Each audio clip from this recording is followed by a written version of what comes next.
Welcome to tonight's unsettling journey into the unknown. In this video, we'll dive into two chilling tales that will make you rethink the places you call safe. First, we'll check into the Suspicious Motel, where a solo traveler's road trip turns into a desperate escape from something far more sinister than bad service. Then, we'll venture deep into the wilderness in the Armed Squatter, where a simple favor for family leads to a deadly encounter with an unseen trespasser. Turn down the lights, make yourself comfortable, and prepare for a night of suspense and fear. If you enjoy eerie stories that keep you on edge, be sure to like this video and subscribe to the channel.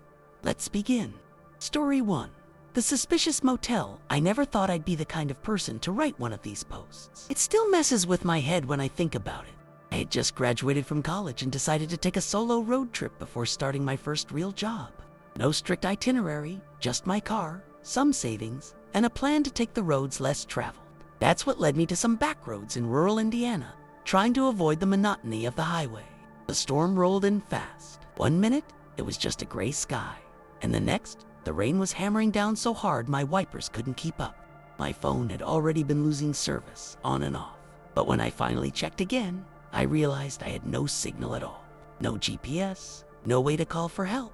Just miles of empty road, and the creeping anxiety that I was driving blind in unfamiliar territory. After what felt like an eternity of winding through nameless roads, my headlights caught sight of a flickering neon sign just up ahead. Motel, it read, but half the letters were burned out, leaving an eerie glow in the downpour. The whole place looked like it hadn't seen maintenance in decades. The paint was peeling, the office window had a jagged crack running through it, and the sign by the front door swung violently in the wind, one hinge barely holding on. Still, I figured it was safer than pulling over on the side of the road.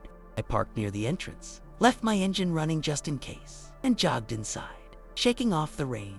The first thing I noticed was the smell-dimmed carpet, cigarettes, and something else, something metallic and sour. The front desk was empty, and the little manager's office behind it was a wreck. The chair was overturned, papers were scattered everywhere, and the door to the back room was slightly ajar, swinging like someone had just walked through it. I stood there for a few seconds, just listening. The rain hammered against the roof, and the wind howled through the cracked window, making an eerie whistling sound. But there was something else, too, a faint creaking, like someone shifting their weight on old floorboards. My gut told me to turn around and leave, but I hesitated. Maybe the storm had knocked something over, or maybe the owner had just stepped away. Still, everything about this place felt wrong. The flickering overhead light cast weird shadows that made the mess in the office look even more chaotic. I took a step back toward the door, deciding this wasn't worth the risk, when I noticed something else, a single key sitting on the desk next to an old-fashioned guest ledger. There were no recent names. In fact, the last recorded check-in was over a year ago. That was it. I was done. I turned on my heel and walked straight out the door, the storm soaking me again in seconds. My car was still running, headlights casting long, distorted reflections across the wet pavement. Just as I reached for the driver's side door, two sets of headlights appeared at the entrance of the lot. My breath caught. Two cars pulled in at the exact same time, one from each direction, like they'd been waiting for me. They stopped in a way that boxed me in, blocking my only exit to the road. My pulse spiked. The driver of the car closest to me stepped out, a bald guy with a tattooed head and a heavy build. He didn't rush, didn't speak, just stared at me like he was deciding something. The second car's engine idled, but no one got out. My mind was racing, screaming at me to move. Every instinct told me this wasn't some coincidence. This was a trap.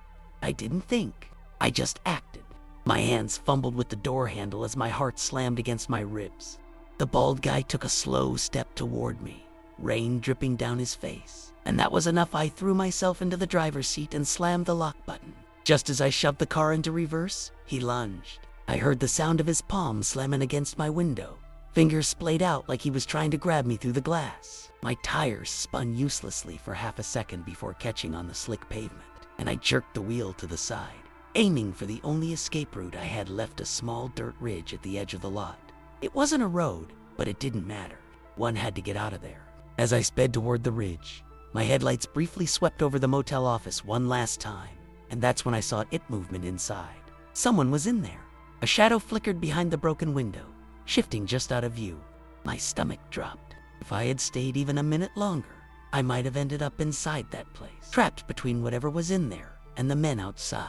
But I didn't have time to dwell on it. My car hit the ridge at a weird angle, the frame scraping against the ground as I pushed the engine to its limit. For a terrifying moment, I thought I'd get stuck, but then the tires caught, and I surged forward, bouncing violently onto the uneven terrain beyond the lot. The moment my wheels hit the road again, I floored it. The storm blurred everything outside my windshield, but I didn't care. I just needed to put as much distance as possible between me and that place. I barely had time to breathe before I saw the headlights appear in my rearview mirror. One of the cars, maybe both, had made it back onto the road and was following me, fast. My hands were shaking so bad I could barely grip the wheel, but I kept my foot pressed down, pushing my car as hard as it would go. The road was a mess slick, winding, and barely visible through the downpour. My tires slid more than once, and every time they did, my stomach lurched, thinking I'd lose control and spin out. But the car behind me wasn't struggling, it was gaining. The headlights loomed closer, so bright in the mirror they hurt my eyes. I knew I couldn't outrun them forever. I had no idea where I was or where the road led, and my phone was still useless with no signal. If they caught up, I was done. Then, just ahead, I spotted an intersection, another narrow road cutting off to the right, barely visible through the rain. I didn't think, I just reacted. At the last second, I yanked the wheel and took the turn without braking. My tires screamed. The back end of my car fishtailed wildly, but somehow I managed to stay on the road. I risked a glance in the mirror. The pursuing car sped past the intersection, missing my turn completely. I didn't slow down for miles, but they never did. The road twisted through what looked like dense woods, the storm turning everything into a blur of shadows and streaking rain. I was shaking so hard it was hard to keep my grip on the wheel, my mind racing with everything that had just happened. What the hell was that place? Who were those people? And what the hell would have happened if I had stayed even a few seconds longer? After what felt like an eternity, my phone buzzed. A single bar of service. My hands were slick with sweat as I scrambled to open the dialer, my fingers slipping. I called 911, barely able to get the words out as I explained everything: the motel, the broken office, the men blocking me in, the chase. The dispatcher was calm, but I could hear the shift in their tone when I mentioned the location. They told me to keep driving and that they'd send a unit to check it out. I didn't stop, not until I reached a gas station off a larger highway, where I parked under the bright lights and just sat there, trying to breathe. The storm had finally started to let up, but I was drenched in sweat. I waited there for nearly an hour before I finally got a call back. The police checked the motel. There was no one there, no cars in the lot, no sign that anyone had been there for a long time. That didn't make sense. I had just been there. I had seen the broken office, the wrecked papers, the flickering light. I had been chased, but the officer on the phone didn't sound concerned, just confused. He asked if I was sure about the location, if I might have mistaken it for another place. I kept telling him, over and over, that I knew what I saw, that there were 2 cars, 2 men, and someone or something inside that office. He said they'd keep looking, but his voice had that tone, the one people use when they think you're exaggerating or making things up. I sat in that gas station parking lot for a long time, just staring at the rain pooling under the fluorescent lights. Eventually, I forced myself to get back on the road, too wired to sleep, but too drained to think straight. I kept waiting to see those headlights again, expecting at any second for one of those cars to appear behind me. But nothing happened. It was just me and the empty road. I made it to my next stop by morning, exhausted, my brain still trying to piece everything together. A few days later, I tried searching online local news, missing person reports, anything that might explain what the hell I had stumbled into. But I found nothing. No mention of a crime, no reports of suspicious activity at any motel in that area. That was the part that really got under my skin. No reports, no records, nothing. It was like that place didn't exist. I even tried pulling up maps to retrace my route, to see if I could find the motel again.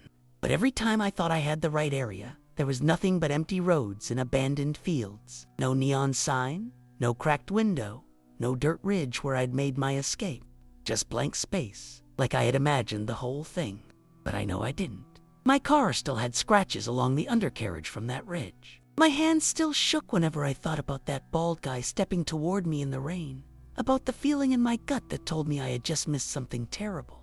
I never got answers. The police never called back. I stopped trying to explain it to people because no one believed me at best. They thought I'd exaggerated. At worst, they figured I was just overtired from driving alone. But I know what happened. And the more I think about it, the more I'm convinced that place wasn't just some rundown roadside motel. I don't know what it was, or what I interrupted by walking in there that night, but I wasn't supposed to leave. I wasn't supposed to get away. And whatever was inside that office, whatever had been watching from that broken window, I don't think it ever expected me to. Next story 2. The armed squatter. I wasn't planning on writing this, but after telling a friend what happened, he told me I should share it. Maybe someone out there's been through something similar, because I still can't wrap my head around it. This happened about 5 years ago, and even now, I get chills thinking about it. My Uncle Jacob had bought this piece of land way out in the middle of nowhere, with an old beat-up cabin that looked like it hadn't been lived in for decades.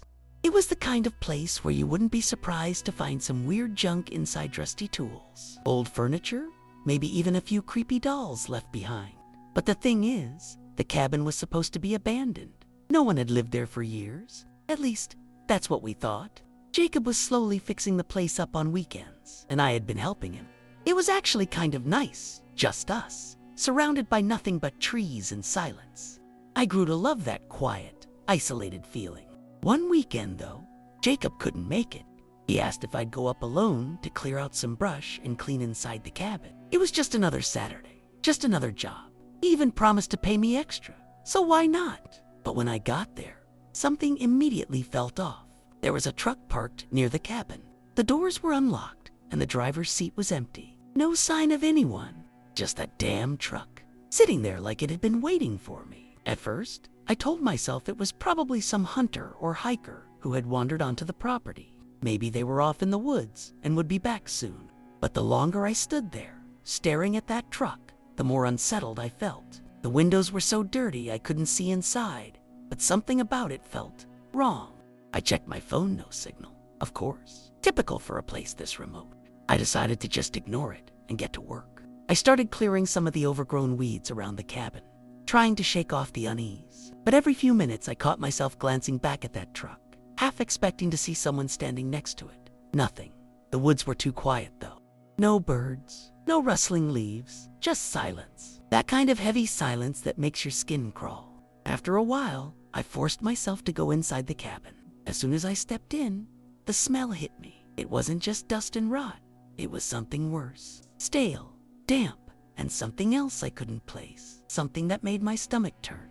The inside of the cabin looked just like I remembered: dull wooden floors covered in dirt and debris, walls with peeling paint, and broken furniture scattered around. But there were new things too.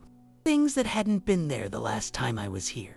Someone had been living here recently. My stomach dropped. I suddenly felt like I was trespassing, like I had walked into someone else's home uninvited. I turned to leave, my heart pounding, but before I could take a step, I heard something. Slow, deliberate creak from the back room. I froze. It wasn't the sound of the wind or an old house settling. I barely had time to react before a voice, low, angry, cut through the silence. "You're on my land." I didn't even turn around, just raised my hands instinctively, my breath catching in my throat. The voice was deep, rough, like someone who had spent years smoking or yelling. Slowly, I turned my head just enough to see him in my peripheral vision. A man stood in the doorway to the back room, his frame barely lit by the dim light coming through the broken windows. He looked like he had been living out here for a long time. His clothes were filthy, his hair and beard tangled, and in his hands, he held a rifle. Not pointed at me, not yet, but close enough that I knew he wanted me to see it. "I didn't know," I said, trying to keep my voice steady. "I thought this land belonged to my uncle."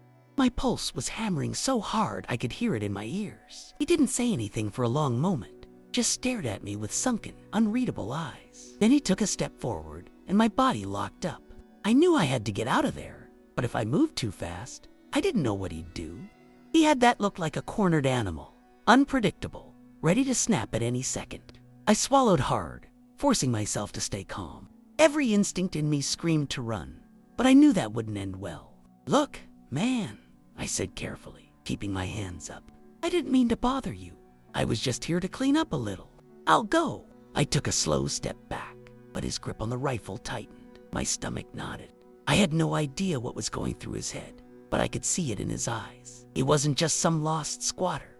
He genuinely believed this place was his. "You shouldn't be here," he muttered, almost like he was talking to himself. His eyes darted past me, toward the doorway, like he was expecting someone else to walk in. That's when I noticed something that made my blood run cold. There were markings on the wall's strange symbols, carved deep into the wood.